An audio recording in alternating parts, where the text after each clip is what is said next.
Japan प्रवेश गर्नु अगाडि गरिने क्षयरोग स्क्रिनिङ जेपेट्स। क्षयरोग अर्थात् टिबी एक उपचार गर्न सक्ने रोग हो, तैपनि यो विश्वव्यापी रूपमा एक महत्त्वपूर्ण स्वास्थ्य चुनौतीको रूपमा रहेको छ।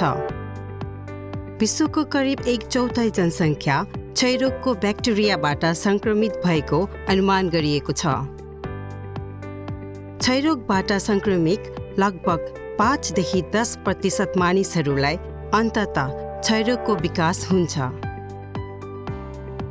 सन् 2023 मा कुल 1 करोड 8 लाख मानिस क्षयरोगबाट बिरामी परेको आँकडा गरिएको छ। सन् 2023 मा जापानमा नयाँ क्षयरोगका बिरामीको सङ्ख्या निरन्तर घट्दै गएको छ र प्रति 1 लाख जनसङ्ख्यामा 8.1 पुगेको छ। तथापि हालका वर्षहरूमा नयाँ पत्ता लागेका क्षयरोगका बिरामीहरूमध्ये विदेशमा जन्मेका व्यक्तिहरूको सङ्ख्या र अनुपात बढ्दै गएको छ। यस्तो परिस्थितिलाई मध्यनजर गर्दै जापान सरकारले प्रवेश गर्नु अगाडि गरिने क्षयरोग स्क्रिनिङ जेपेट्स कार्यक्रम लागू गर्ने निर्णय गरिएको छ। क्षयरोगका बिरामीहरूको सङ्ख्या धेरै भएका देशहरूबाट जापान प्रवेश गर्ने व्यक्तिहरूका लागि यदि उनीहरू जापानमा मध्यदेखि लामो समयसम्म बस्न चाहन्छन् भने यो स्क्रिनिङले जापान प्रवेश गर्ने व्यक्तिहरूमा सक्रिय क्षयरोग छैन भनेर सुनिश्चित गर्न मद्दत गर्दछ। पहिलो चरणमा तपाईको देशको जेपेट्स निर्दिष्ट प्यानल क्लिनिकमा अपोइन्टमेन्ट निर्धारित गर्नुहोस्।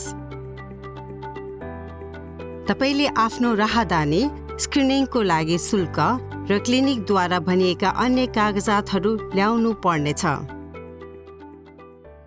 क्षयरोग स्क्रिनिङमा स्वास्थ्य सम्बन्धी सोधपुछ, शारीरिक परीक्षण र छातीको एक्सरे समावेश हुनेछ।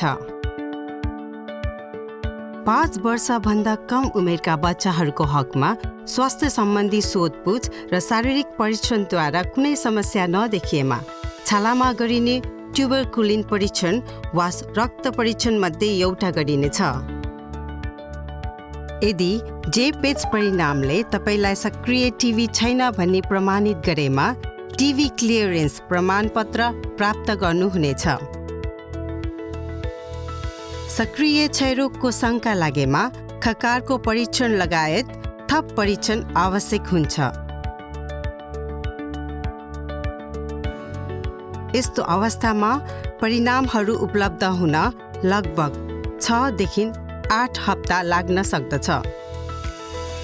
यदि तपाईलाई सक्रिय क्षयरोग भएको पत्ता लागेमा क्षयरोगको उपचार सफलतापूर्वक पूरा गरेपछि मात्र जेपेट्सको लागि पुनः आवेदन दिन सक्नुहुन्छ। कृपया जापान प्रवेश गर्दा निर्दिष्ट प्यानल क्लिनिकद्वारा प्रदान गरिएका सबै कागजातहरू परिणामहरू साथमा ल्याउनुहोस्।